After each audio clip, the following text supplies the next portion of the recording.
सुरासुरा सेवित पाद पंकजा करे विराजत कमनीय पुस्तका विदेश्च पत्नी कमलासन प्रिया सरस्वती नृत्य तु वाचि मे सुधा वसुदेव सुतं देवं कंस चाणूरमर्दनं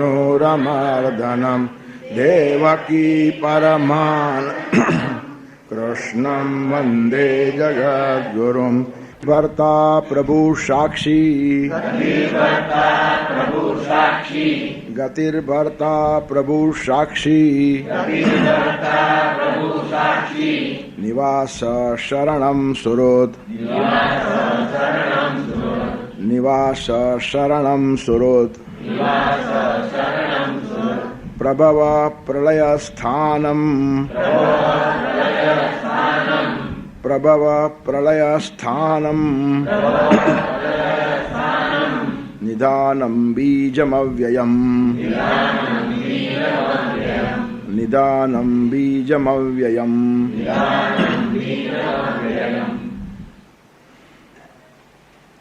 अहम गति अहम भर्ता अहम प्रभु अहम साक्षी अहम निवासः अहम शरणम अहम सुरुत भगवान પોતાનો બહુ જ વ્યાપક પરિચય આપે છે કે તમારા જીવનમાં કયા કયા રોલ હું ભજવું છું, કયા કયા પાર્ટ અદા કરું છું. તમારી ગતિ હું જ છું. ગતિ એટલે એના સિવાય બીજો ઉકાર નહીં, એના સિવાય બીજો કોઈ રસ્તો નહીં. ગમે એટલા માણસ દમ પછાડા કરે પણ અલ્ટિમેટ ગતિ પરમાત્મા છે. તું જ બધાની ગતિ, ગમે તે માણસ હોય પણ અલ્ટિમેટલી ગતિ એ પરમાત્મા જ છે, ઉપાય એ પરમાત્મા જ છે. ગતિ એટલે વેગ, જીવનને જે વેગ મળે છે પરમાત્માથી જ મળે છે. પરમાત્મા હોય ન હોય તો પછી વેગ મળતો નથી. રનિંગ રેસમાં પહેલો નંબર લાવનારો માણસ પણ અંદરનો પરમાત્મા ચાલો ગયા પછી 4 જણાને ખભે જ જવું પડે, દોડી શકાતું નથી. તેથી જે બધી ગતિ છે, વેગ છે, પરમાત્માને આભારી છે તે માણસે ભૂલવું નહીં જોઈએ. ગતિ એટલે ગંતવ્ય સ્થાન, જ્યાં પહોંચવાનું છે. દોડી દોડીને આખરે માણસ ક્યાં પહોંચવાનું? આખો દિવસ માણસ દોડે પણ સાંજના ઘરે જ આવે. તેમાં આખી જિંદગી દોડે પણ અંતિમ નિજધામમાં જવાનું છે. એ પણ આપણું ઘર છે, એ ભૂલવું નહીં જોઈએ. તેથી અંતિમ ગંતવ્ય સ્થાન. આખો દિવસ માણસ દોડ્યા પછી સાંજના એને ઘર યાદ આવે જ છે અને આવવું જ જોઈએ. ના આવતું હોય તો માણસ બરાબર કહેવાય નહીં. રાતના બહાર રખડ્યા કરે માણસ બહુ સારો નહીં. તેથી સાંજે જેમ ઘર યાદ આવે તેમ જીવનની સાંજે પણ નિજધામ પરમાત્મા યાદ આવવો જોઈએ. ત્યાં જવાનું જ છે માણસે. તેથી એ ગતિ છે. તેથી ગતિ એટલે ઉપાય, ગતિ એટલે વેગ, ગતિ એટલે ગંતવ્ય સ્થાન. પરમાત્મા ગતિ છે. ગતિ કોને કહેવાય? જેની પાસે માણસ નિર્ભયતાથી જઈ શકે અને વિશ્વાસથી જઈ શકે. જેની પાસે જતા ડર લાગે નહીં. જગતમાં બધા જ માણસોને એકબીજા પાસે જતા ડર લાગે છે. હવે ડર સ્થૂળ પણ હોય ને સૂક્ષ્મ પણ હોય, પણ પ્રત્યેક માણસ ગભરાયેલો છે. બહુ જ નજીકનો સંબંધ પતિ પત્નીનો છે, બંને એકબીજાથી ગભરાયેલા છે. સાચવીને જીવે છે. એને માઠું ન લાગે એનું આ ધ્યાન રાખે, ને એને માઠું ન લાગે તેનું આ ધ્યાન રાખે.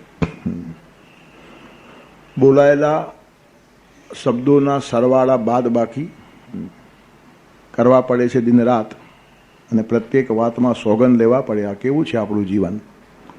તેથી એકબીજાને સાચવવાની જે મનોવૃત્તિ છે, પતિ પત્ની એટલા માટે કીધા કે બધા બાકીના સંબંધ દૂરના છે. બધા સંબંધમાં તો ભય લાગે જ, પણ જ્યાં ભય ન લાગવો જોઈએ ત્યાંય ભય લાગે છે. પતિ એકાદ દિવસ ઓચિંતાનો મૂડમાં આવીને 4 મિત્રોને કહી નાખે કે આવતા રવિવારે મારે ઘરે જમવા આવજો. કહેવાય તો ગયું, પણ પછી ભય શરૂ થયો. એનું કારણ ઘરે રિસ્પોન્સ કેવો મળશે તે ખબર નથી. પત્નીને પૂછ્યા વગર આ વાત કહેવાઈ ગઈ. જમવા બોલાવાના હોય તો ઘરે પૂછવું પડે કે અનુકૂળતા છે કે નહીં. પણ હવે મૂડમાં આવી ગયો ને કહી નાખ્યું. પછી એક ભય નિર્માણ થાય અને પછી ઘરે આવીને ભૂમિકા બાંધવી પડે. 3-4 મારા મિત્રો છે, બહુ લંગોટિયા દોસ્ત છે, અમે સાથે જ ભણતા હતા. ઘણીવાર એમના ઘરે હું જમી આવ્યો છું. મને એમ થાય છે એકાદ વાર એમને પણ બોલાવવું. અને પત્ની કે બોલાવો ને રવિવારે, એમાં છે શું? પતી ગયું. હાશ, નિરાશ થઈ ગયું. એનો અર્થ કંઈ તમે દમદાટી કરીને પણ રસોઈ બનાવડાવી શકશો, પણ એ જે રિસ્પોન્સ આપે ને એનો જે આનંદ છે, એટલે નાનકડો થડકો છે, આ ભય છે. ને આવા કેટલા બધા ભય માણસને ઉપર નીચે કરતા હોય. તબિયત સારી રહે ક્યાંથી? આપણે નિર્ભય નથી. નોકરને શેઠનો ડર લાગતો હોય છે, નોકરીમાંથી કાઢી નાખશે તો, અને શેઠને નોકરનો ડર છે, ભાગી જાય તો બીજો મળશે કે નહીં કોને ખબર. નોકરોની અછત છે. વિશ્વાસુ માણસો મળવા મુશ્કેલ છે. મને યાદ છે 40 વર્ષ ઉપરની વાત છે. ઘરે ઘરે કામ કરનારા બધા જે રામાઓ છે ને ઘાટીઓ, એ લોકોએ હડતાલ પાડેલી. કંઈક એ લોકોને ડિમાન્ડ હતા કે ભાઈ આટલી બોનસ મળવી જોઈએ અને રવિવારે રજા મળવી જોઈએ, ને બધું ચાલતું હતું. પછી બધા મૂંઝાઈ ગયા અને બધા જ ટર્મ્સ ઘાટીઓના કે રામાઓના માન્ય કરવા પડે, આવું બધું ચળભળાટ ગામમાં ચાલતું હતું. તે વખતે મારી ઉંમર પણ બહુ નાની હતી, 12-14 વર્ષનો, સ્કૂલમાં જ ભણતો હતો, પણ આ બધું સંભળાય ખરું કે કંઈ ગડબડ છે. પછી અહીંયા જ માજનવાડીમાં એક મિટિંગ રાખેલી, બહેનોની સભા હતી, અને એક બહેને આટલા પાવરફુલી ભાષણ કર્યું કે આ રામાઓ અને ઘાટીઓ મસ્તી કરે છે. એનું કારણ છે આપણને ધણી વગર ચાલશે પણ ઘાટી વગર નહીં ચાલે. હા, એનું કારણ કામ કરવાની હાથમાં તાકાત નથી. તેથી ઘાટી ચાલ્યો જાય તો બહેનોના ચહેરા ઉતરી જાય. આટલું મગજમાં ઘાટી ઘૂસી ગયો હોય કે પૂછો જ નહીં. કોઈ ઓચિંતો મહેમાન આવે ને ઘંટડી મારને બહારનું ખોલે તો ખોલીને પેલું જ કહેશે આજે તો ઘાટી જ નથી. અરે પણ તું શાંતિ તો રાખે ને, આવા તો દે. પણ પેલો ઘાટી એવો ઘૂસ્યો છે. તેથી નોકર ચાલ્યો જાય તેનો શેઠને પાય છે. નિરપેક્ષો ન કર્તવ્યો ભૃત્યો સ્વામી કદાચન. નોકરની કુશળતા ક્યાં છે? પોતાના શેઠને નિરપેક્ષ થવા ન દે.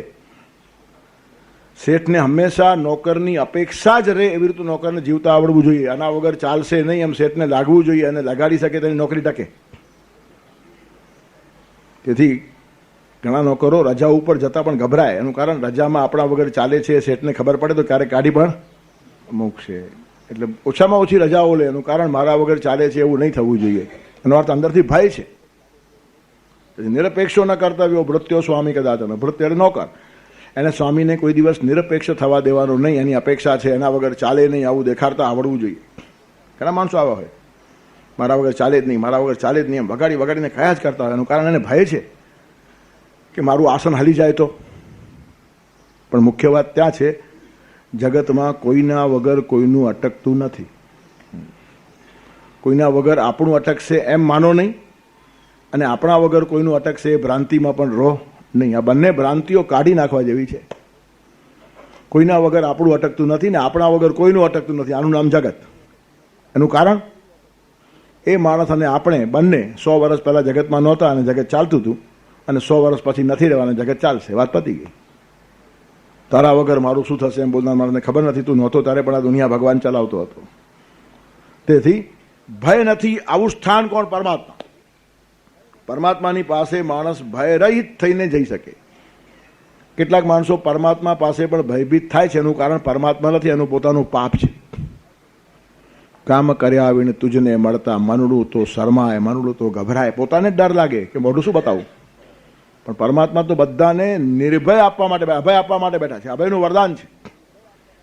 તેથી મુક્તિ તેને જ મળે જે ભય મુક્ત છે. નાયમ આત્મા બલહીને લભ્ય. જે માણસ ભયભીત થયો છે, નિર્બળ થયો છે, તે માણસ ભગવાન સુધી પહોંચી જ શકતો નથી. ત્યારે ભગવાને ગતિ છે એનો અર્થ નિર્ભયતાથી એની પાસે જઈ શકાય અને વિશ્વાસથી જઈ શકાય. ઘડીભર તમે નિખાલસ હો, નિખાલસ તો પાપ કર્યા પછી પણ જઈ શકાય. એનું કારણ પાપ ધોવાની તાકાત પણ એનામાં છે. તેથી ભગવાનની પાસે જતી વખતે પાપી માણસો પણ ડરતા નથી. પાપ છુપાવનારા માણસો ડરે છે. પાપી માણસો જાય એમાં શું છે? શંકરાચાર્ય જેવો મહાપુરુષ જેને જીવનમાં કોઈ પાપ નથી કર્યું, છતાં ભગવાનની પાસે ઉભા રહીને કીધું મત્સમાં પાતકી નાસ્તી. ભગવાન મારા જેવો પાપી કોઈ છે જ નહીં. મત્સમાં પાતકી નાસ્તી અને પાપગ્નિ ત્વત્સમા નહીં. મારા જેવો પાપી નથી અને તારા જેવો પાપ ધોનાર બીજો કોઈ છે નથી, તો બીજે જાઉં ક્યાં? છોકરો મેલો થયા પછી માની પાસે જ જાય. બાપ છોકરાને રમાડે, પણ જો છોકરો મેલો થાય તરત પત્નીને બૂમ પાડે, જો જો જો તારા છોકરા કપડાં બગાડ્યા છે. તો તારો છોકરો નથી. પણ મેલો થયા પછી જેમ મા પાસે જાય તેમ જીવ પણ મેલો થયા પછી જગદંબા પાસે જાય. ગતિસ્ત્વમ ત્વમેકા ભવાની. એ જ ખરી ગતિ છે. તેથી જે માણસ પાપ કરે તે પણ ભગવાન પાસે જઈ શકે, પણ બનાવટ ચાલતી નથી. ભગવાનને પાપનો ભય નથી, પાપ તો ધોઈ નાખે. પણ દાંભિક માણસની ભગવાનને બહુ ચીડ છે. પાપને બુરખા નીચે છુપાવનાર માણસો બહુ ખતરનાક હોય છે. તેથી વાલિયાનો વાલ્મીકી થાય પણ ધૃતરાષ્ટ્ર કોઈ દિવસ સુધરે નહીં મરતા સુધી. એનું કારણ બુરખો પહેરીને બેઠેલો માણસ છે. બદમાશી કરવાની અને સારા માણસમાં ખપવાનું આ ધંધો લઈને જે માણસો બેઠા હશે તે જન્માંતરો પોતાના બગાડે છે. બદમાશી નહીં કરવી આ શ્રેષ્ઠ વાત છે, કરે તો કબૂલ કરવી આ બીજી વાત છે. ધોવાઈ જશે, સાફ થઈ જશે. એનું કારણ પાપ ડંખવું જોઈએ. એ જ તો જેસલ તોરલની વાતમાં આવે છે, પાપ તારું પ્રકાશ ખુલ્લું કરી નાખ, તારી બેટલીને બુડવા નહીં દઉં. માણસ મરે નહીં. ભગવાન પાસે પાપ કહી નાખનારો માણસ ધોવાઈ જાય. પણ આપણે એનાથી છુપાવીએ છીએ અને એનાથી છુપાવી શકતું નથી. એ બધા જ શાસ્ત્રો કહે છે. છુપ્યું ના છુપાય સગડું જોનારો, પલે પલ કેરો હિસાબ રાખનારો, કણે કણ કેરો હિસાબ રાખનારો. તેથી ભગવાનથી કશું છુપું રહી શકતું નથી. આ રાત દિવસ સાંભળતા હોવા છતાં છુપાવવાની ચેષ્ટામાંથી આપણે બહાર આવતા નથી. એટલે પરસ્પર વિરોધી આપણું વર્તન છે. જ્ઞાન બધું જ છે અને વર્તન બિલકુલ અજ્ઞાની છે. કશું ભગવાનથી છાનું નથી એમ બોલતા જઈએ અને આ વાતની તો કોઈને ખબર નહીં પડે, હું જ જાણું છું એમ થઈને પાપ કરતા જ જઈએ છીએ. તેથી દુનિયાને ખબર પડે કે ન પડે, કોને ખબર? દુનિયાને પડે. છુપું જગતમાં કશું રહેતું જ નથી. પાપ છાપરે ચડીને પોકારે. પણ થોડા ટાઈમ સુધી તમે જગતને મૂર્ખ બનાવી પણ શકો. You can full all the people some time, some people all the time, but you can't full all the people all the time. થોડાક માણસોને કાયમને માટે મૂર્ખા બનાવી શકાય, બધા જ માણસોને થોડા સમય માટે મૂર્ખા બનાવી શકાય, પણ બધા જ માણસોને બધા સમય માટે મૂર્ખા બનાવી શકાય નહીં. અને હું તો એનાથી એક સ્ટેપ આગળ જાઉં છું. બનાવી શકાતા હોય તો બનાવવા જેવું નથી. એનું કારણ એમાં આપણે જ બનીએ છીએ. બધા સમય માટે બધા માણસોને મૂર્ખા બનાવી શકતા નથી, પણ બનાવી શકતા હો તો પણ એ કામ કરવા જેવું નથી. એનું કારણ પરમાત્માને તો નહીં જ બનાવી શકો અને આત્માને છેતરી નહીં શકો, ત્યારે છાતી ઉપર બોજો થશે. તેથી આપણા હિતમાં જ દંભ છોડવા જેવો છે. દાંભિક માણસ જેવો જગતમાં દુઃખી માણસ બીજો કોઈ નથી. તેથી નિખાલસતા છે ને એ બહુ મોટી વાત છે. ત્યારે નિર્ભયતાથી જેની પાસે જવાય અને વિશ્વાસથી જેની પાસે જવાય એનું નામ ગતિ, અને એવો એક જ પરમાત્મા છે. ગતિસ્ત્વમ તમેકા ભવાની. તમારા અનંત પાપો જોયા પછી પણ તમે જેની નજરમાંથી ઉતરી જતા નથી એનું નામ પરમાત્મા. જરાક તમારો એકાદ પાપ જોઈએ કે માણસો ઉતારી નાખે, અરે આવો નીકળો, એને આવો ધારણ હતો. તમારા 100 સદગુણો એક જ દુર્ગુણથી ધોવાઈ જાય. કહેવાનું તાત્પર્ય શું છે કે સમાજની એક ધારણા જુદી છે, પરમાત્માની એક ધારણા જુદી છે. પરમાત્મા તમારા 100 સદગુણોને બી યાદ કરે છે. અને એકાદ દુર્ગુણ થઈ ગયો હશે તો સાચવીને કેમ સાફ કરવાનો, એમાં તમને ભગવાન હેલ્પ કરે. ભૂલ કરનારના એ ભેરું બને છે. ભગવાન છે ને, ભૂલ કરનારનો ભેરું બને, દુશ્મન ન બને. ભૂલ કરનારના એ ભેરું બને છે. વિઘ્નોની સામે મન મેરું બને છે. તમે ભૂલ કરો એટલે અનંત વિઘ્નો આવે. કેટલાય માણસો તમારા દુશ્મન થઈ જાય, તે વખતે ભગવાન તમારી જોડે ઊભો રહે અને તમારા મનને મેરું જેવું મજબૂત કરી નાખે. પણ ભગવાન પાસે નિખાલસતાથી જવાની તૈયારી હોવી જોઈએ. કટુ અનુભવો જીવનને ઘડી જાય છે, રઘુનાથતાના સ્પર્શે પાપ બળી જાય છે. ભગવાનમાં તાકાત છે પાપ ધોઈ નાખવાની. તેથી નિષ્પાપ થઈને મારી પાસે આવો એમ ભગવાન કહેતો જ નથી. મારી પાસે આવશો તો પાપ ખલાસ થશે, કારણ પતિત પાવન છે. પતિતને પાવન કરે તે પરમાત્મા છે. તેથી પાપનો આપણને ડર છે, પણ એ જો નિખાલસતાથી કહી નાખીએ તો ભગવાન તેમાં બી આપણી જોડે ઊભા રહેશે. પણ છુપાવીએ તો ભયંકર વાત છે. તેથી જેનાથી કશું છુપાવી શકાતું નથી એનું નામ ગતિ. જેની પાસે વિશ્વાસથી જઈ શકાય એનું નામ ગતિ. જેની પાસે નિર્ભયતાથી જઈ શકાય એનું નામ ગતિ. એટલે પતિ પત્નીના સંબંધ કરતાં પણ પરમાત્માનો સંબંધ પાસેનો છે. પતિ ઘણી વાતો પત્નીથી છુપાવી શકે છે, પણ પરમાત્માથી છુપાવી શકતો નથી. પત્ની પણ કેટલીક વાતો પતિથી છુપાવી શકશે, પણ પરમાત્માથી છુપાવી શકાય નહીં. એનું કારણ એ અંદર બેઠો છે. સર્વસ્વ ચાહમ હૃદય સન્નિવિષ્ટ. એને સીટ જ અંદર રાખી છે. તમે બોલો ત્યારે જગતને ખબર પડે, પણ બોલવાનું નક્કી કરો ત્યારે ભગવાનને ખબર પડે કે હમણાં બાપ છે આ માણસ. આ શું બકવાસ કરવાનો છે, તમારું મોઢું ખુલે પહેલાં જેને ખબર પડે એનું નામ ગતિ. આટલી ગતિ પરમાત્માની છે. તેથી ભગવાન ગતિ છે. પછી કે ભગવાન ભરતા છે. ભરતા એટલે ભરે, પોષણ આપે, રક્ષણ કરે, પુષ્ટિ આપે. આ બધા જ ભરતાના અર્થો છે. પ્રત્યેકના જીવનને પુષ્ટિ આપવાનું કામ પરમાત્મા કરે છે. અનેક રૂપે આપે છે. સૂર્ય રૂપે આપણા જીવનને પુષ્ટ કરે છે. ચંદ્ર રૂપે અનાજને પુષ્ટ કરે. અનાજ આપણે ખાઈએ છીએ, શરીર પુષ્ટ થાય છે. પુષ્ણામી ચૌષધિ સર્વા સોમો ભૂતવા રસાત્મક. રસાત્મક સોમો ભૂતવા. રસાત્મક આવો સોમ ચંદ્ર બનીને ઔષધિ એટલે અન્નને પુષ્ટ કરું છું. ખેતરમાં અનાજ ઉગે ને એના ઉપર ચાંદની પડવી જોઈએ. ચાંદનીથી અનાજ વધારે રસવાન થાય છે અને એ અન્ન આપણે ખાઈએ છીએ. ત્યારે અન્ન પકાવીને ચંદ્રના રૂપે ભગવાન આપણને રસાત્મક બનાવે છે, રસવાન આપણા જીવનને બનાવે છે, પુષ્ટિદાયક બનાવે છે. ત્યારે ભરતા એ પુષ્ટિદાયક છે. ભરતા એ જીવનને ભરનાર છે. ભરતા એ રક્ષણ કરનાર છે. જે માણસ ભરતા થાય એની જવાબદારી છે. ભરતા શબ્દનો એક અર્થ છે પતિ. જેમ પત્નીને ભાર્યા કહેવાય તેમ પતિને ભરતા કહેવાય. એનું કારણ બંને એકબીજાના જીવનને ભરે છે. જીવનને ભરે તે જ ભાર્યા અને જીવનને ભરે તે જ ભરતા. એટલે કોઈ ઉપયોગી થાય તેવું સાધન નથી. કોઈ પણ વ્યક્તિને વસ્તુ સમજવી અને વાપરવી એના જેવું પાપ નથી. તેથી વ્યક્તિને વ્યક્તિનો દરજ્જો મળવો જોઈએ. પ્રત્યેકમાં પરમાત્મા છે. પતિ પત્નીને દબાવી દે તો એ પાપ છે, ને પત્ની બહુ પાવરફુલ થાય ને પતિ દબાઈ જાય તો એ પણ પાપ છે. કોણ કોને દબાવે તો એ ડિપેન્ડ્સ કોણ પાવરફુલ છે. બધા જ પતિઓ પત્નીને દબાવે છે એમ માનવાનું કારણ નથી. કેટલીક પત્નીઓ બહુ જબર હોય છે. બની ગયેલી ઘટના છે અને એક ભાઈએ કીધેલી અને કે અમારા મકાનમાં એક ઘરમાં રોજ ચીસ થાય. પેલી બાઈ ચીસો પાડે. અમને બહુ એમ થાય કે આનો ધણી રોજ મારે છે, કમાલ કહેવાય. કકડાટ ચાલે રોજ, અડધો કલાક સુધી ચીસો પાડે. હવે રોજનું થયું, કરવાનું શું? પછી એકદમ એમ થયું કે જોઈએ તો ખરા. એટલે પછી ત્યાં દરવાજા પાસે સ્ટૂલ લગાડીને વેન્ટિલેશનમાંથી જોયું તો ગજબ દ્રશ્ય જોવા મળ્યું. કેમ? તો કે પત્ની પતિને મારતી હતી ને ચીસો પાડતી હતી. એટલે બહાર છાપ એવી પડે કે પતિ એને મારે છે. એટલે મારવાનું પોતે અને ગુનેગાર સામેવાળાને ઠરાવવાનો. આવા માણસો જગતમાં ઓછા નથી હોતા. પોતાનું પાપ બીજા પર નાખી દેનારા ઘણા માણસો છે. પાપ કરે પોતે ને દેતા બીજાને પધરાવી, એવા રીઢા ગુનેગારને કરે સજા બહુ ભારી. કોક વિરલા પીછાને રીત યોગેશ્વરની ન્યારી. ઘણા માણસો બહુ પાકા હોય. જેટલા બધા પાપ પોતે કરે તો બીજા ઉપર નાખી દે અને પાછા સમાજમાં મોટા ઘણા હતા લોકો એનું માની પણ લે. તેથી મારતા જાય ને રડતા જાય, મારતા જાય રડતા જાય, અને સામેવાળાને બિચારાને ખલાસ કરી નાખે લેવા દેવા વગરના. આ ઘટના જ્યારે કીધી ત્યારે મને બહુ સંતોષ થયો કે દુનિયા કયા પ્રકારની છે. પોતે જ મારે ને પોતે જ રડે, તેમ પોતે જ પાપ કરે અને બીજાને પાપી ઠરાવે. આ ભયંકર માણસો છે. તેથી પતિ પત્નીને દબાવે એ પણ યોગ્ય નથી અને પત્ની પતિને દબાવે એ પણ યોગ્ય નથી. બંને સાથે જીવતા આવડવું જોઈએ. તદેતદ અર્ધ દ્વિદલમ ભવતી. દ્વિદળ અનાજ છે ને, દ્વિદળ અનાજના બે ફાડિયા સરખા થાય એ ઉપમા આપણે ત્યાં આપી છે. આપણે ત્યાં બેટર હાફ નથી કહેતા. પત્નીને બેટર હાફ કહો તો આ બિચારો ગુડ હાફ થઈ જાય અને ગુડ કરતા બેટર મોટો કહેવાય.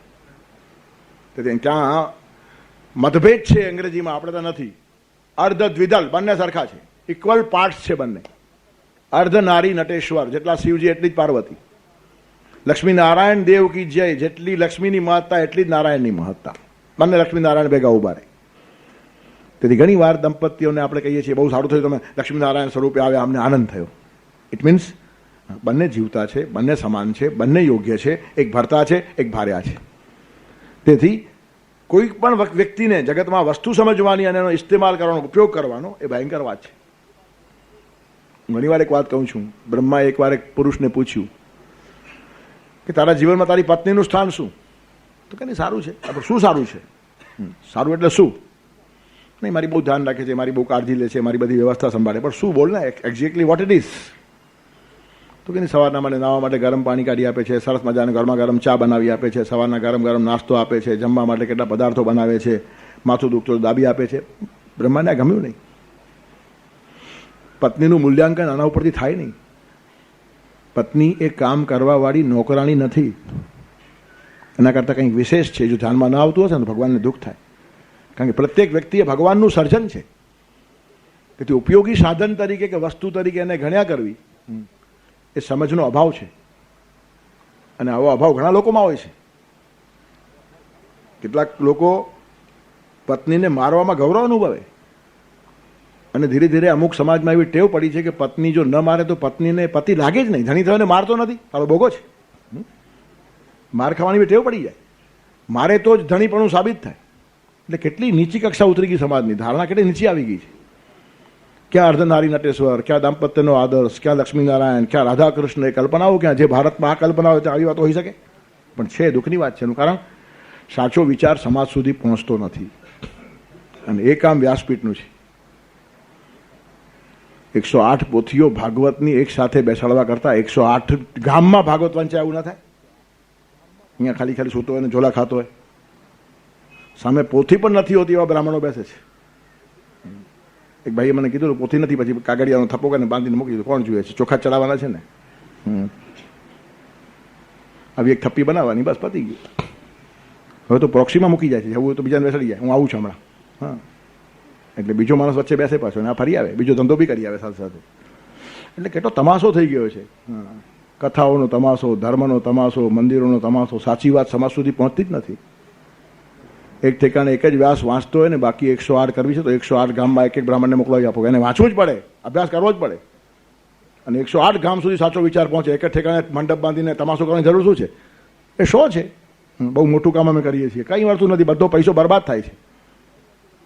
ભગવાન ખુશ નહીં થાય, નારાજ થશે. તેથી આ 108 ને 1008 વાળું તૂત પણ બહુ ચાલ્યું છે. એક બ્રાહ્મણને આપો ને પૈસા, પ્રેમથી આપો, ફલાણા ગામમાં જા બેસ 5-7 દિવસ ભાગવત. એટ એ ટાઈમ 108 ગામો જાગી જાય. આ તો એક જ વાંચતો હોય ને બધા ઊંઘતા હોય, બાકીના ધ્યાન રહે જ નહીં, કારણ કે સાંભળવા જાય તો વંચાય નહીં, વાંચે તો સંભળાય નહીં. બેમાંથી એકને અન્યાય થાય જ છે. પણ હવે એવું ચાલુ પડ્યું છે કે એના વિરુદ્ધ બોલી પણ શકાય નહીં. ગાંડાઓના ગામમાં ડાયો જાય તો એને ગાંડા થવું જ પડે. તેથી ભયંકર ચાલ્યું છે તૂત, કશા કારણ વગરનું. શા માટે? બહુ સનો ખર્ચો સનો આવે. એક બ્રાહ્મણ ગામમાં જાય ને વાંચી આવે. તમારે જે 2,000, 2,500, 5,000 આપવા એને આપી દો, બિચારો પ્રેમથી કામ કરશે, એનું સારું મળશે. અહીંયા આઉટલું ઓછું મળે. તમે 1,000 રૂપિયા ફેંકી દો એના ઉપર 7 દિવસ, એના કરતાં 5,000 આપો ને, પ્રેમથી ગામમાં વાંચશે, અભ્યાસ બી કરશે, અને ત્યાં ગામનો એકે માણસ અહીંયા સાંભળવા આવવાનું નથી, એને ત્યાં લાભ મળશે. તેથી સાચો વિચાર સમાજ સુધી પહોંચાડવાનું મિશન હોવું જોઈએ. આપણું મિશન છે જ નહીં. અમે મોટું કામ કર્યું એનો દેખાવ કરવા સિવાય આપણને કંઈ જોઈતું નથી. ઓહ શેઠ બહુ સારા, બહુ મોટું આયોજન, કેવું પડે, શું કેવું પડે પથરા. તેથી આવા બધા તમાશાઓની અંદર ધર્મનો પૈસો વેડફાતો જાય છે. સાચા બ્રાહ્મણો સમાજમાં ઊભા થવા જોઈએ, અને તો ઘર ઘરની અંદર આ વિચાર પહોંચે. એ તો એટલું બધું અજ્ઞાન પડ્યું છે. એક બની ગયેલી ઘટના કહું. ધોરાજીમાં સૌરાષ્ટ્રમાં 7 દિવસના મારા વ્યાખ્યાનો હતા. જેતપુરથી ત્યાંનો પોલીસ ઇન્સ્પેક્ટર સાંભળવા આવતો હતો રોજ. તો ત્યાં કાઉન્ટર ઉપરથી કેસેટ લઈ ગયો હશે, તો નારી જીવન એક યાત્રા કેસેટના હાથમાં આવી હશે. પોતાના ઘેર જઈને સાંભળી. બીજે દિવસે આવીને મારી પાસે ધ્રુસકે રડી પડ્યો. મને કે હું જંગલી છું, અમાનુષ છું, મને જીવતા જ નથી આવડતું. થયું શું? તો કે ઢોર મારી પત્નીને રોજ મારતો હતો. પોલીસ છે એટલે મારવા ટેવાયેલા છે. તો પત્નીનો નંબર રોજ લાગે, ગુનેગાર તો આવે કે ના, આ તો રોજની ગુનેગાર. તે રિસર્ચ ઢીબી નાખતો મને કે વર્ષો સુધી પત્નીને મેં મારી છે, ને આ કેસેટ સાંભળ્યા પછી મને એમ લાગ્યું પત્ની તો દેવતા છે, પત્ની ઘરમાં હસતી હોય તો ત્યાં જ ભગવાન ના છે, પત્ની એ વસ્તુ નથી, એ ઉપયોગનું સાધન નથી, એ પરમાત્માનું સ્વરૂપ છે. ત્યારે કેટલા વર્ષો સુધી મેં પાપ કર્યું છે. આજથી પ્રતિજ્ઞા કરું છું કે હાથ જ લગાડીશ નહીં. કે સારું, મેં કીધું મને એક અજાણી વ્યક્તિના આશીર્વાદ મળશે કે મારમાંથી બચી બિચારી. કેટલું અજ્ઞાન છે. પાછું પોલીસ ઇન્સ્પેક્ટર જેવો તો અભણ માણસ નહીં, પણ જડતા એટલી ઘૂસી ગઈ છે કે પત્ની એટલે મારવાની જ ચીજ છે. ઢોર ગવાર અશુદ્ર પશુ નારી એ સબ તાડન કે અધિકારી. તાડન કે અધિકારીનો અર્થ ખબર છે? તાડન એટલે મારવું નહીં. મેં તુમારી બાત કો તાડ ગયા અને સમજ ગયા. આ બધા સમજવા જેવા લોકો છે. તમે સમજો તો જ એની પાસેથી કામ લઈ શકો. ઢોર પાસેથી કામ લેવાય નહીં. ઘોડાને સમજતા આવડે તો જ ઘોડા ઉપર બેસી શકાય, નહીં તો ઘોડો તમારા ઉપર બેસે. તેથી ઢોર સાથે કેમ કામ લેવું એ જેને આવડતું હોય તેને આવડે, બધાને ના આવડે. ગવાર પાસે કેમ કામ લેવું, સ્ત્રી સાથે કેમ કામ લેવું, તેવી રીતનું તાડનનો બીજો એક અર્થ છે મર્દનમ ગુણવર્ધનમ. એ કામસૂત્રનો વિષય છે, એમાં હું જતો નથી. પણ મર્દનમ ગુણવર્ધનમ. ઇક્ષુદંડા તિલા સુદરા કામિની હેમ મેદિનીમ દધીશ ચંદન તાંબુલમ મર્દનમ ગુણવર્ધનમ. મર્દન કરવાથી આટલા લોકોનો ગુણ વધે. ઇક્ષુદંડ શેરડી છે ને, શેરડી અને જેમ પીરો ને તેમ રસ નીકળે. તિલા તલને પણ પીરો તો તેલ નીકળે. ઇક્ષુદંડા તિલા શુદ્રા તેમ શુદ્ર સેવક છે ને એની પાસે સેવા લેતા પણ આવડવી જોઈએ. સેવા કોઈની પાસે લેવી ને ખાવાના ખેલ નથી. ખાલી પગારથી કામ થતું નથી, પ્રેમ મેળવવો પડે. તેથી પગારી માણસ તો પગાર લઈને કામ કેમ ઓછું થાય રાત દિવસ જોયા જ કરતો હોય. પણ મારા કાર્યમાં હું વંચના કરીશ નહીં, આવી રીતનું એને પંપાડતા પણ આવડવો જોઈએ. પગાર બી અપાય અને પ્રેમ પણ કરાય, બંને સાથે રાખીને કામ કરતા આવડવું જોઈએ. અને સજા પણ હોય તો એવી હળવી હોય, આંખના ઈશારામાં માણસ સમજે. તેથી માણસો પાસે કામ લેવું એ સહેલી વાત નથી. ઘણા શેઠને મેં જોયા છે, 4 નોકરો બેઠા હોય તો કામ પોતે જ કરતા હોય, એનું કારણ હુકમ કરતા બી આવડતો નથી. તેથી કામ કેમ લેવું ને આ પણ એક કલા છે. ઇક્ષુદંડા તિલા સુદરા કામિની સ્ત્રી. મર્દનમ ગુણવર્ધનમ. જેટલું મર્દન થાય તેટલું ગુણ વધે. સ્ત્રી ઉત્તેજિત થાય અને રિસ્પોન્સ મળે ને તો જ ચરમ અવસ્થા સુધી માણસ પહોંચે. બ્રહ્માનંદમાં જે ઝલક છે તે ત્યાં મળે છે. કામ જીવનમાં સ્ત્રીને કોઈ આનંદ છે એની કલ્પના જ નથી, આવો મોટો વર્ગ છે. ભણેલા ઘણા લોકો પાસે જ્યારે વાત કરતા આપણને આશ્ચર્ય થાય કે કેટલું બધું ઘોર અજ્ઞાન છે. સ્ત્રીને માટે એ આનંદનો વિષય છે એ ખબર નથી ને આખું જીવન નીકળી જાય અને 4-5 છોકરાઓ પણ થઈ ગયા હોય પણ ખબર પડતી નથી. એનું કારણ એ પણ જીવનની એક કલા છે જેના તરફ દુર્લક્ષ થયું છે. તેથી ઇક્ષુદંડા તિલા શુદ્રા કામિની હેમ સોનું છે, જેમ તપાવો અને ઘડો ટીપો તેમાં ગુણ વધે. મેદીની એટલે પૃથ્વી, ખેડો તો તમને અનાજ આપે. ત્યાં બધા શાસ્ત્રોના અર્થો સમજતા આવડવા જોઈએ. રેફરન્સમાં બીજા પણ કેટલા સંદર્ભો શાસ્ત્રકારો આપેલા છે. ત્યારે ઇક્ષુદંડા તિલા શુદ્રા કામિની હેમ મેદિનીમ, દધી દહીં જેમ મથો તેમ માખણ નીકળે એમાંથી. ચંદન જેમ ઘસો તેમ ગુણ વધે. અને તાંબુલ જેમ જેમ ચાવો તેમ રસ આવે. પાન ખાતા બી આવડવું જોઈએ. પાન ખાનારા જુદા, હા, સહેજ ખાઈ નાખે જુદા, અને શોખીન માણસો જુદા હોય. જોવા જેવા હોય પાન મોઢામાં હોય ત્યારે એવા રંગમાં હોય તો દુનિયા તુચ્છ છે. હા, તેથી બધા જ જીવનનો રસ જેને માણતા આવડે છે. તાડનનો આ બી એક અર્થ છે, કામસૂત્રનો એક પ્રકાર છે. ચોક્કસ પ્રકાર, જેમ શંકરાચાર્યને આ જ પ્રશ્ન પૂછેલો વંદન મિશ્રની પત્નીએ કે કઈ કઈ તિથિએ સ્ત્રીના કયા કયા અંગમાં કામ હોય છે, એટલે સુધીની જાણકારી માણસે રાખવી પડે છે. અને શંકરાચાર્ય સંન્યાસી હોવા છતાં પછી 6 મહિનાનો અનુભવ લઈને જવાબો આપ્યા છે. તેથી ભારતમાં ક્યાંય બોગાપણું છે નહીં. એક એક શાસ્ત્રની અંદર ચરમસીમા સુધી ભારતના લોકો પહોંચ્યા છે. એનું કારણ કરોડો વર્ષનો ઇતિહાસ છે. આપણે અમેરિકાની પછવાડે ગાંડા થયા છીએ. હજી 500 વર્ષ થયા છે. કોલમ્બસ ડિસ્કવર્ડ અમેરિકા 1498, 500 વર્ષ થયા ખાલી. 500 વર્ષનો બાળક, તેની સામે હજારો વર્ષના લોકો ઘૂંટણિયા તાણીને પડ્યા છે. એના કરતાં બીજું આશ્ચર્ય કયું હોય, જેની પાસે હજારો વર્ષનો ઇતિહાસ છે. 5-7 હજાર વર્ષનો ઇતિહાસ તો જ્ઞાત છે. રામને 5000 વર્ષ થયા, કૃષ્ણને પણ 3,500 વર્ષ થયા, બુદ્ધ મહાવીર તો હમણાં છે 2,500 વર્ષ થયા, મહાપ્રભુજી વલ્ભાચાર્યને 550 વર્ષ થઈ ગયા, શંકરાચાર્યને 1200 વર્ષ થઈ ગયા. આટલો ઇતિહાસ જેની પાસે જ્ઞાત પડેલો છે તે લોકો ગાંડા થાય છે. વાસ્તવમાં આખા દુનિયાનો ગુરુ થાય તે ક્ષમતા ભારત ધરાવે છે ને બધા શાસ્ત્રોમાં અભ્યાસ છે. ભારત જેવી શિલ્પકલા દુનિયામાં તમને આજે બી ક્યાંય જોવા નહીં મળે. જો ભારતના મંદિરોમાં દુનિયાના લોકો જોવા આવે છે એટલા માટે તો કે આટલા સાધનોના અભાવમાં બધું કામ કેવી રીતનું કર્યું છે અને કયા પ્રકારની કોતરણી છે. તેથી તાડન કે અધિકારી, તાળવું એટલે સમજી લેવું, તાડન એટલે મર્દન કરવું જેનાથી ગુણ વધે. મર્દનમ ગુણવર્ધનમ આ અર્થમાં શબ્દનો પ્રયોગ છે. પણ આપણને તાડનનો એક જ અર્થ ખબર છે, મારવું. સંદર્ભ જોતા આવડવો જોઈએ, કોના સંદર્ભમાં છે. એક માણસ જમવા બેઠેલો અને પછી કીધું સૈંધવમ આનય. હવે સિંધુ એટલે સમુદ્ર, કેવી રીતે લાવવાનું. બીજો એક અર્થ થાય ઘોડો. સમુદ્ર મંથનમાં સિંધુમાંથી ઘોડો પણ નીકળેલો, અશ્વ, ઉચ્ચાઈ શ્રવા ઘોડો હતો એ નીકળેલો. તો સમુદ્ર તો લવાય નહીં, સિંધુ લવાય નહીં, પણ સૈંધવ એટલે સિંધુમાંથી નિર્માણ થયેલો ઘોડો, એટલે આ માણસ ઘોડો લઈ આવ્યો. પણ અસર ઘોડો શા માટે લાવ્યો? તમે કીધું ને સૈંધવમાં આનય, એટલે આપણું જમવા બેઠો છું. તો સિંધુમાંથી સમુદ્રમાંથી જેમ ઘોડો નિર્માણ થાય તેમ સમુદ્રમાંથી મીઠું પણ નિર્માણ થાય. ત્યારે મીઠું લાવ એમ કહું છું, દાળમાં ઓછું છે. ત્યારે માણસ જમવા બેઠો હોય ને સૈંધવ એમ કહે તો ઘોડો ન લાવાય. પણ એટલી અક્કલ હોવી જોઈએ ને. તેમ બધે ઠેકાણે તાળાનો અર્થ મારવું એમ ના થાય. સંદર્ભ જોતા આવડવું જોઈએ, કયા સંદર્ભની અંદર વાત ચાલે છે. પણ આપણે એક શબ્દને જર થઈને વળગીએ, સૈંધવમ એટલે ઘોડો, પછી ગમે ત્યારે માણસ કે જમવા બેઠો હોય તો મીઠું જ લવાય, ઘોડો ન લવાય.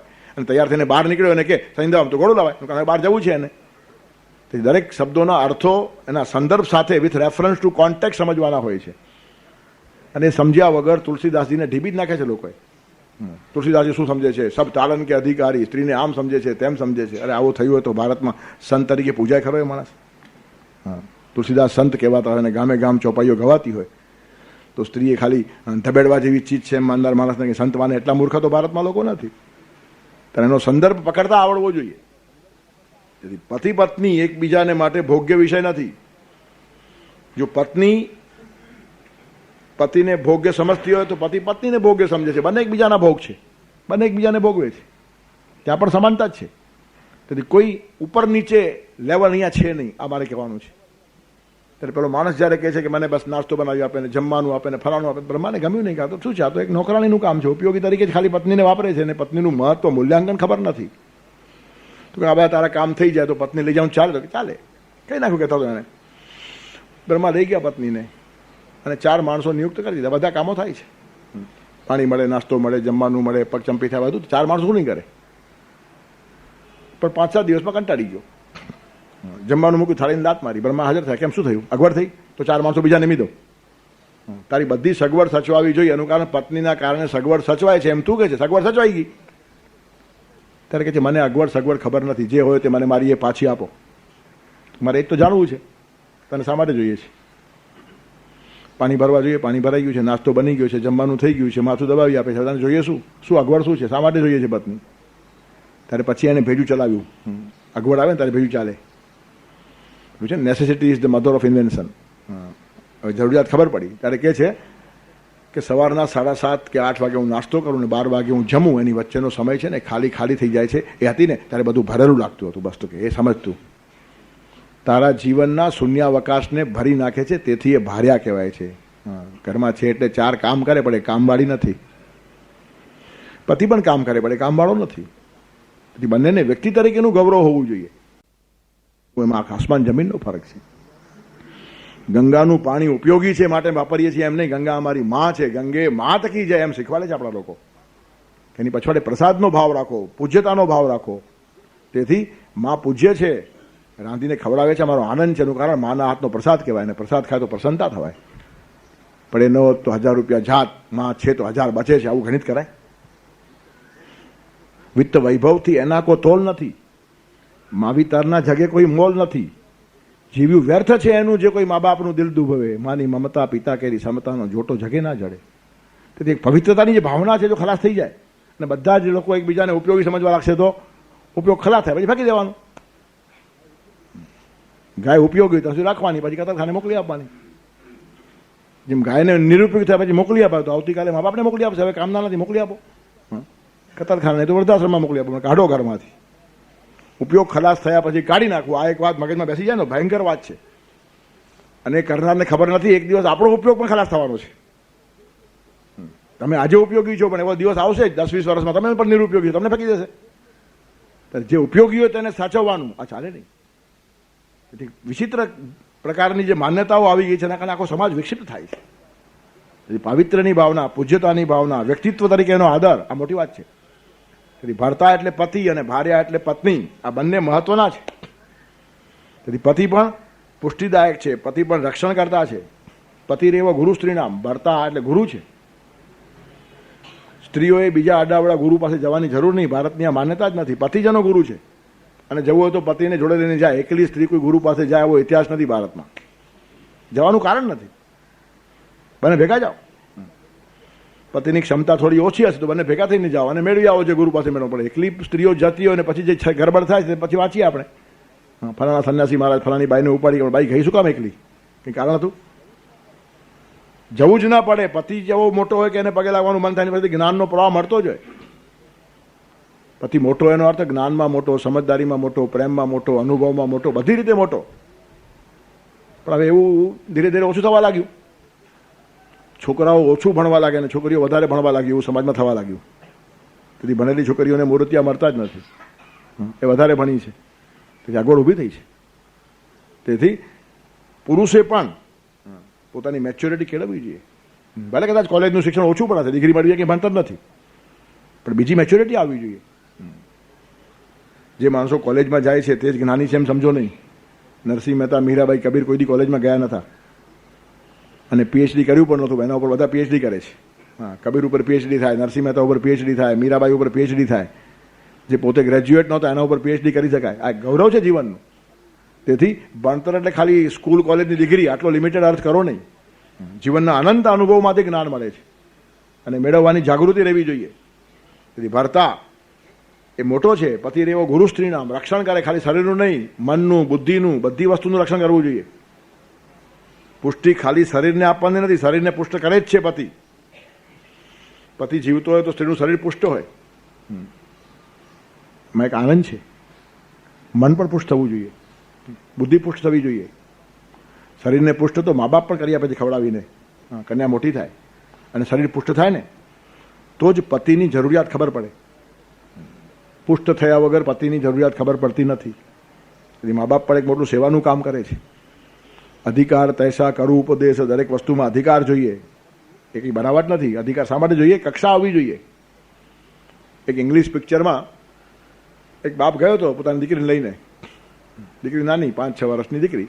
બાપ ગયો હતો. પિક્ચરમાં એક એવું દ્રશ્ય આવ્યું, એક સૈનિક લડાઈ માટે જતો હોય છે અને પોતાની પ્રિયતમાની વિદાય લે છે. પ્રિયતમા આવું દેખાવડી હતી, રૂપાળી હતી, આ એકદમ કદરૂપો હતો. પણ જતી વખતે બંને એકબીજાને વિદાય ચુંબન કરે છે. આ છોકરીને બહુ ગભરામણ થાય છે. પોતાના બાપને કહે છે કેવો ગંદો માણસ છે એને કેમ ચુંબન કરે છે આ. ત્યારે બાપ એને કહે છે કે સમજવાને માટે તને હજી 12 વર્ષની વાર છે, તારી ઉંમર 5 વર્ષની છે, આ વિષય તને 17-18 વર્ષે સમજાશે. એનું કારણ હમણાં તારો અધિકાર નથી. ત્યારે સામાન્ય ભૌતિક વસ્તુ સમજવાને માટે પણ કેટલોક અધિકાર જોઈએ. તો અધ્યાત્મની વાતો રસ્તામાં પડી છે કે બધાને સમજાઈ જાય. એના માટે પણ માનસિક બૌદ્ધિક એક લેવલ આવવું જોઈએ. અધિકાર કોઈ ખરાબ ચીજ નથી. એમએના ક્લાસમાં બેસવું હોય તો અધિકાર હોવો જોઈએ. શું અધિકારો? BA પાસ થવા જોઈએ. શું તમે અધિકારની વાત કરો છો? ગમે ત્યાં બેસે તો બેસ ને. 4થા ધોરણનો છોકરો એમએના ક્લાસમાં બેસીને સમય બગાડવા સિવાય બીજું કશું કરી શકશે નહીં. તો ત્યાં આપણને અધિકાર ખટકતો નથી. એમએમાં તો જ બેસાય. જો તમે ગ્રેજ્યુએટ હોય તો ગ્રેજ્યુએટ થયા સિવાય પોસ્ટ ગ્રેજ્યુએટ ક્લાસમાં બેસાય નહીં, અને બેસે તો સમયની બરબાદી છે. તેથી વેદાંતનો અભ્યાસ કરવો હોય તો પણ એના કેટલાક અધિકાર છે. નિત્યાનિત્ય વસ્તુ વિવેક, યા મૂત્ર ફલભોગ વિરાગ, સમાધિ સાધન સંપદ, મુમુક્ષુત્વા, 4 વાતો આવી હોય તો તમને વેદાંત ખબર પડે, તો પડે જ નહીં. અને આ 4 વાતો આવ્યા વગર વેદાંત વાંચનારા માણસોએ વેદાંતનો કચરો કરી નાખ્યો છે. ન પચેલું જ્ઞાન જીવન બગાડે, ન પચેલું અન્ન શરીર બગાડે, અને ન પચેલું જ્ઞાન જીવન બગાડે. અનંત વેદાંતનો અભ્યાસ કરનારા માણસોના જીવનો સડી ગયેલા દેખાય છે. એનું કારણ જ્ઞાન પચ્યું જ નથી, અધિકાર જ નથી, હાઈટ મેળવી જ નથી, અને અસ્તવ્યસ્ત ગમે તાનો ટુકડો ગમે ત્યાં લઈ લે. યસ્ય કસ્ય તરોર મૂલમ યેન કેનાપી સેવિતમ યસ્મૈ કસ્મૈ પ્રદાતવ્યમ યદ્વા તદ્વા ભવિષ્યતિ, છતાં નાશ થઈ જાય. ગમે તે ઝાડનું મૂળિયું ગમે તેને લીધું, ગમે તેને ખવડાવ્યું, ચાલતું હશે કે? વૈદરાજે લેવું જોઈએ, મૂળિયાનો ગુણ સમજવો જોઈએ, સામેનો રોગ પરખવો જોઈએ, પછી મૂળિયો પર દવા થાય. પણ ગમે તે લાવીને ખવડાવો તો માણસ મરી જાય. ગમે તે વસ્તુ ગમે તેને અપાય નહીં એમ વૈદ્યને બી ખબર છે. ગમે તે જ્ઞાન ગમે તેને અપાય નહીં એ સ્કૂલના ટીચર અને પ્રોફેસરને બી ખબર છે. તો શાસ્ત્રોમાં માત્ર શા માટે આપણે અધિકારથી ગભરાઈએ છીએ આટલા બધા? ભૌતિક ફિઝિકલ આનંદ પણ ઉંમર થયા વગર ખબર પડતી નથી. અમુક પ્રકારનું શરીર પુષ્ટ થયા વગર ધણીની જરૂરિયાત ખબર નથી પડતી. 5 વર્ષની છોકરીને ધણીની જરૂરિયાત ખબર નથી, અને 6 વર્ષના છોકરાને ધણિયાણીની જરૂરિયાત ખબર નથી. હવે જ્યારે જરૂરિયાત ખબર નથી ત્યારે જ આપણે એને ભગવો પહેરાવી દઈએ, દીક્ષા આપી દઈએ, શું હાલ થાય બિચારાને? એ પુષ્ટ જ થયો નથી આ વાત સમજવાને માટે. અને જ્યારે ધણી કે ધણિયાણીની જરૂરિયાત મહેસૂસ થાય, આવી પુષ્ટિ એને આવશે, તે વખતે એ માણસ અંદરથી પીડાશે. એનું પાપ કોના માથે? તમે જે વસ્તુનો એને ત્યાગ કરાવ્યો છે એ વસ્તુ એ સમજતો જ નથી. 7 વર્ષની છોકરીને દીક્ષા આપી દો, શું કરશે બિચારી? 8 વર્ષના છોકરાને દીક્ષા આપી દો. 25મે વર્ષે શરીર પુષ્ટ થયા પછી ઓપોઝિટ સેક્સ માટેનું જે આકર્ષણ છે એનો મહિમા એને ખબર પડશે. અને તે વખતે આ નેચરલ ફોર્સ છે, અટકવો અઘરો છે. અને પછી એ માણસ અસ્તવ્યસ્ત વર્તે ત્યારે આપણે જેને ગાળો આપીએ, પણ આપણે જેને મૂંડ્યો તો એ ભૂલી જઈએ છીએ. એની તો એને ખબર જ નથી. 8 વર્ષના છોકરાને એને તો કૌતુક લાગે કે મને મૂંડીને વરઘોડો કાઢ્યો મારો, વાહ વાહ કમાલ છે. આપણે એક દિવસની ખુશી છે, આગળ શું? તેથી કહેવાનું તાત્પર્ય શું છે કે ભરતાની જરૂરિયાત મહેસૂસ થાય આટલી માણસને પુષ્ટિ આવવી જોઈએ. તેથી કન્યા જ્યારે મોટી થાય 17 વર્ષની 18 વર્ષની ત્યારે એને ધણીની જરૂરિયાત ખબર પડે.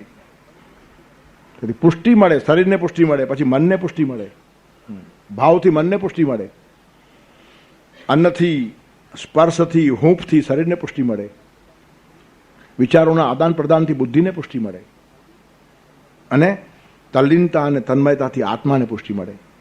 અને આ બધા જ પ્રકારની પુષ્ટિ જગતના ધણીએ પણ આપવી જોઈએ, અને ન આપે તો પરમાત્મા આપે જ છે. માટે એ ખરો ભરતા છે. પ્રત્યેક માણસના શરીરને પરમાત્મા પુષ્ટ કરે છે. પ્રત્યેક માણસના મનને ભગવાન ખીલવે છે. પ્રત્યેક માણસની બુદ્ધિને ભગવાન પલ્લવિત કરે છે, વિકસિત કરે છે. અને એનો આત્મા પણ ઉન્નત થાય તેના માટે પરમાત્માના સતત પ્રયાસ ચાલતા હોય છે. અહમ વૈશ્વાનરો ભૂતવા પ્રાણીનામ દેહમાસિત પ્રાણાપાન સમાયુક્ત પચામી અન્નમ ચતુર્વિધમ. તમે ખાધેલું અન્ન પચાવીને તમારા શરીરને પુષ્ટિ આપવાનું કામ હું કરું છું. જે કામ પતિનું છે એ કામ પરમાત્મા કરે છે. તેથી ભરતા શબ્દ એમને એમ વાપર્યો નથી. પરમાત્મા પતિ છે એટલે પુષ્ટિદાયક છે. શરીરને પુષ્ટિ આપે છે, મનને પુષ્ટિ આપે છે, બુદ્ધિને પુષ્ટિ આપે છે. તમારું મન મજબૂત થવું જોઈએ. અને અગવડો આવ્યા વગર મન મજબૂત થાય નહીં. તમારા જીવનમાં અગવડ પણ ભગવાન મોકલાવે છે. એનું કારણ મનને પુષ્ટ કરવાનું છે. નહીં તો માયકાંગલા મનનો માણસ રહી જાય, જેના જીવનમાં સંઘર્ષ નહીં, જેના જીવનમાં પડકાર નહીં, જેના જીવનમાં દુઃખ નહીં, જેના જીવનમાં અગવડ નહીં, તે દયા ખાવા જેવા માણસો હોય છે.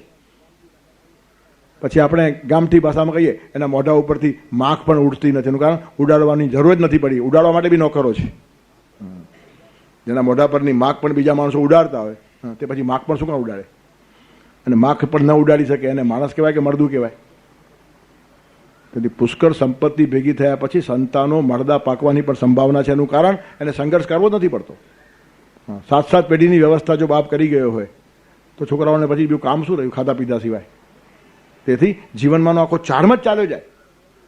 તેથી અગવડ પણ ઊભી કરવી પડે, ન હોય તો ઊભી કરો. એનું કારણ અગવડ વગર માણસ ઘડાશે નહીં. અને એટલે જ તો આપણે ઓબ્સ્ટેકલ રેસ રાખીએ છીએ ને.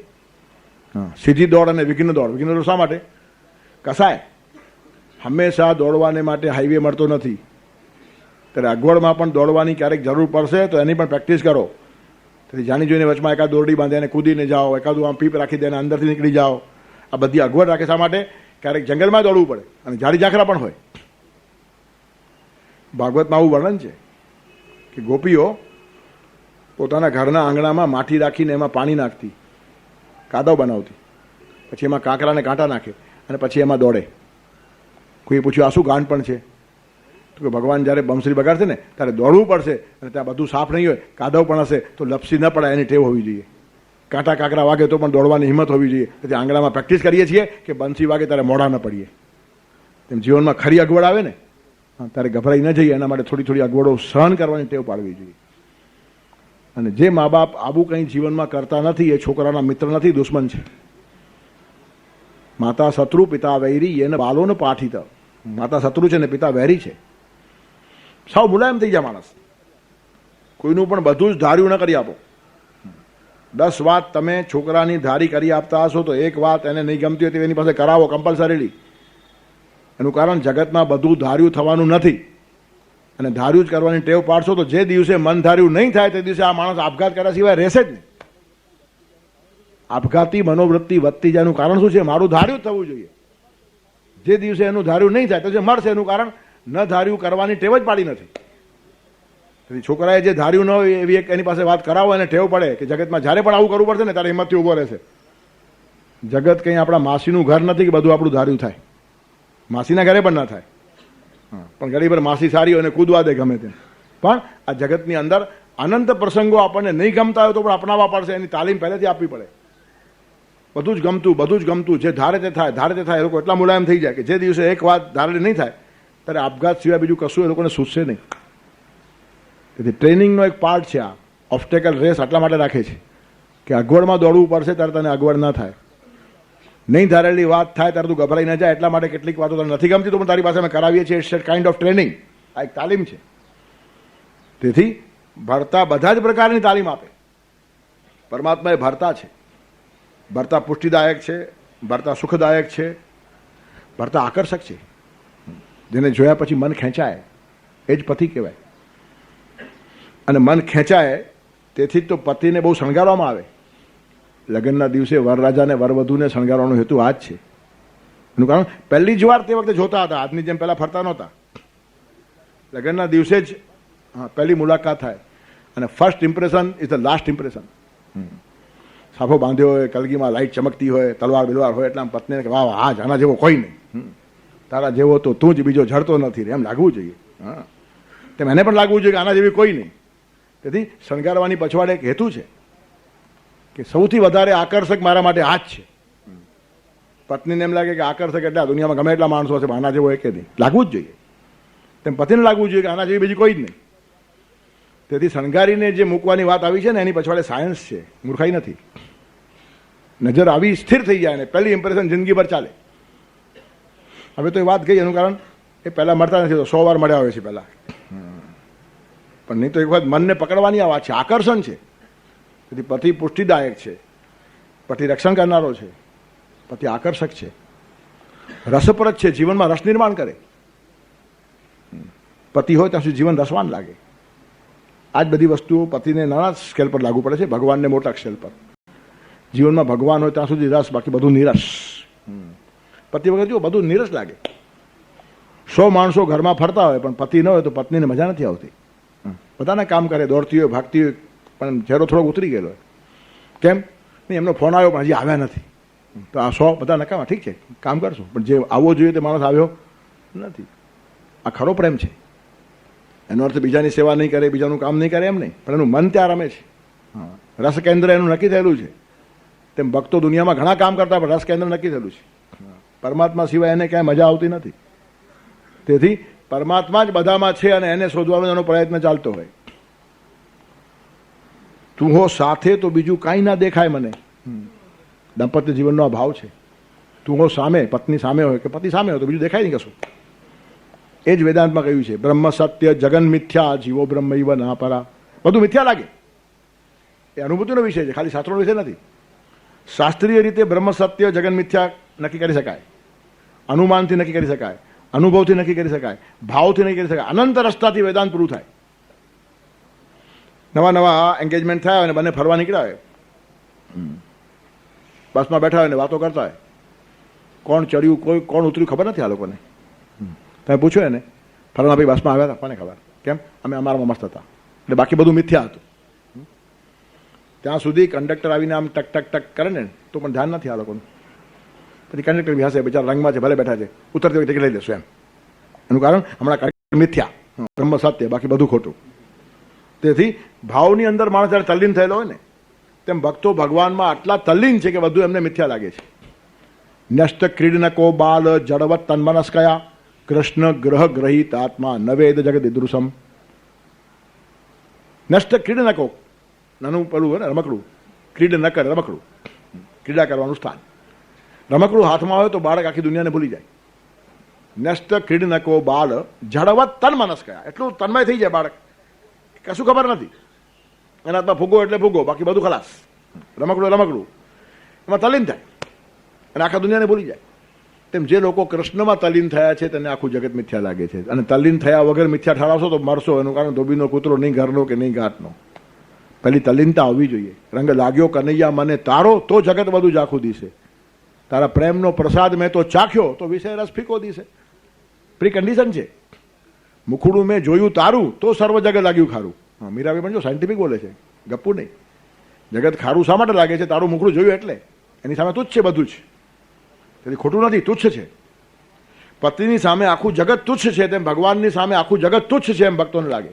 વસુદેવ સુતં દેવં કંસ ચાણૂરમર્દનમ દેવકી પરમાનંદમ કૃષ્ણં વંદે જગદ્ગુરુમ.